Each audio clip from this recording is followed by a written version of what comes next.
Wrestlers travel a lot. If that's newsworthy to you, you've been living under a rock, because basically that's all wrestlers do. It's like they get paid to go from point A to point B and then have some fun wrestling in between. It can be a tough life, especially when this band of merry warriors heads overseas. International travel is part of the gig too, as millions of fans around the world hope to get a glimpse of their favourite superstars. In fact, usually when promotions do head overseas, they get bigger and better crowds, simply because that market isn't oversaturated with the product, like in WWE's case for example, America would be. They're there all the time, it stands to reason you'll get diminishing returns. Given this constant toing and froing though, it does mean that on occasion things don't go to plan in new countries, or to be more direct, people go nuts. Be it not enough sleep, being in a bad mood, or they're just wired that day, wrestlers have been known to cross a border and make news headlines across the universe. I'm Simon from What Culture, and this is 8 wrestlers who went nuts overseas. But before we begin, don't forget to subscribe to stay notified. Ding, ding, done. Number 8, Vader. Sometimes protecting kayfabe is ridiculous. You can have some fun with it, sure, but if someone is asking the question, the gig is already up. Like when a child inquires about Santa Claus. They know, Mum and Dad. They know, and your big con is over. Vader clearly didn't agree with this in 1997, as he decided it was 1975 and had to protect the business under any means necessary. Now, to be fair, as he and The Undertaker appeared on Good Morning Kuwait, the Mastodon did have to put up with a bunch of stupid questions that would have wound anybody up. And yeah, there was no need for Bassam Al-Othman, the host, to ask whether wrestling was fake. We're past all that. Vader wasn't though. Jumping out of his chair and smashing through a table, he grabbed the presenter by the throat and screamed, "Does that feel f***ing fake?" We never got an answer, but I'm pretty sure it would have been no. What made this worse was that Taker, who was the WWE champion at the time, had already defused this question when he batted the same one away with his usual level of diplomacy. Vader, he didn't care. Unsurprisingly, this saw him jailed for a little bit before being released on a $164 fine.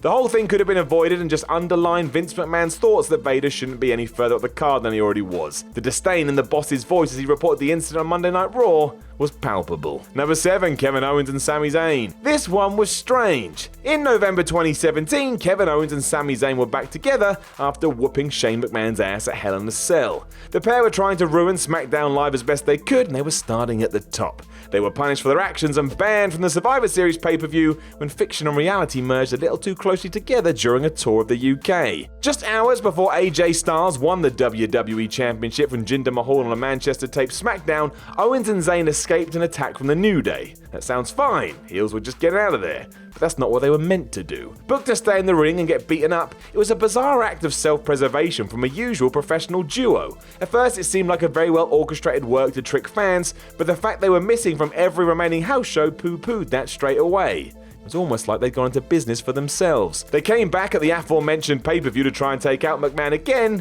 but he just beat them up and sent them packing. This is nuts in more than one way.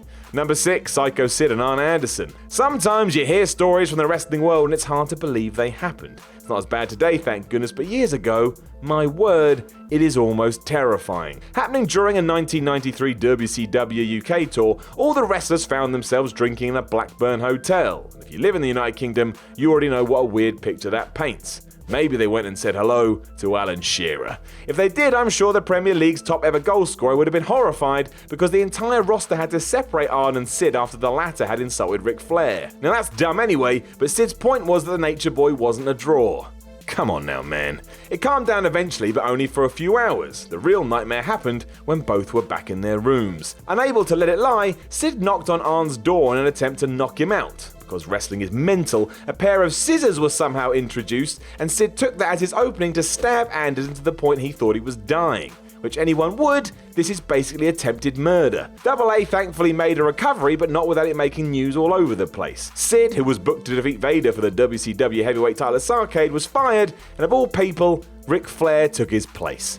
Honestly. Number 5, Big Cass. Or Bus Cass, because this happened on a bus. Yeah, I shouldn't have said that. I'm sorry. Anyway, 2017 and 2018 were not Big Cass's best years. Not only did he have a feud with the Big Show fall flat, but his bust up with Enzo Amore didn't spark the world on fire in any sense. Just to add the final nail into the coffin, Cass seriously injured his ACL during this and was sidelined for 8 months. Then when he was away from TV, he split up from his real-life girlfriend Carmella, and his former friend Enzo dissed him in real life. Great! When he finally returned, he couldn't really get any momentum back either. His program with Daniel Bryan never did much for anyone, and this was made worse because of the rumoured actions by the tall man. Cass apparently blew off promo rehearsals and beat up a little person on Raw after being told not to do that. This was all building to what he did when the roster headed overseas though. Stuck in a coach toilet as the crew travelled from town to town on a spring UK tour, Cass booted the door clean off in a rage because he thought he'd been locked in for real. He hadn't, so he just kicked the door in for fun. This meant no one could use the loo as they were travelling, and it cost the WWE money.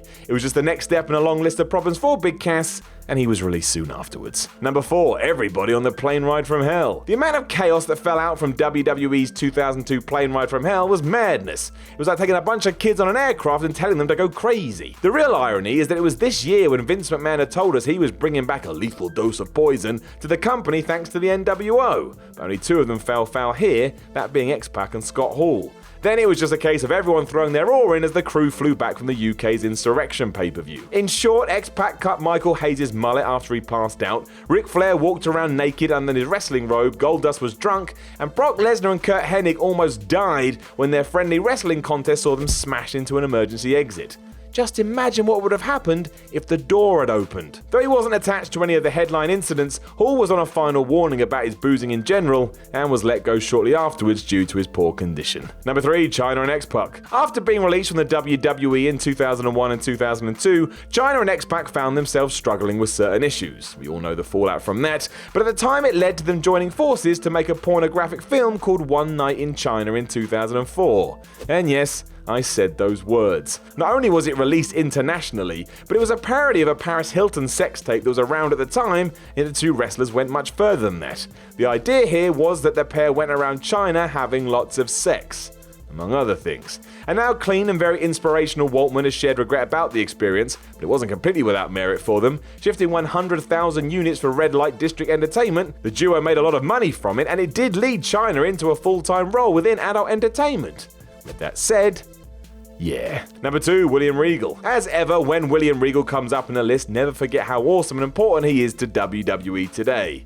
Essential, I believe, is the word. However, there was a time where he too was struggling with addiction problems that threatened to derail his career despite years of outstanding work. A particular low came in 1997, where he was not only jailed for a particular incident, but also had no memory of getting sent to the prison when he woke up. During a lengthy trip between Japan and Michigan, Regal had left an airplane toilet door open whilst urinating and was too inebriated to stop the flow when turning around to respond to the steward's request. So he peed on someone. The scene landed him with a $2,500 fine and getting locked up, plus the plane had to land prematurely to get him off the flight.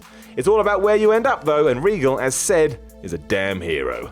Number 1, Juventud Guerrera. To get sacked by WCW in 2000 was almost impossible. All the wrestlers were doing what they wanted and there was no real management, so to do something that made everyone else go, yeah, he got to be fired, took some doing. Everyone say hello to Juventud Guerrera. Happening in 2000 as World Championship Wrestling toured Australia, Guerrera was frustrated with the company, as was everybody else, but this exploded in a fit of PCP-fueled rage. Going down at some point during the high or low of said drug, the juice was well and truly loose in the company hotel as he ran through it stark naked, screaming and threatening to kill some WCW executives. Law enforcement couldn't curb his insanity because when they gave it a go, Juve tried to beat them up, which added 2 assault charges to go with claims against him for indecent exposure, disorderly conduct, causing bodily harm, and possession of a dangerous drug. An $1,800 fine must have felt like he got away with murder given that the convictions were also struck from his records to allow him to travel internationally with ease for his work. And then he got fired. Given WCW was over a few months later, maybe none of this was actually that bad.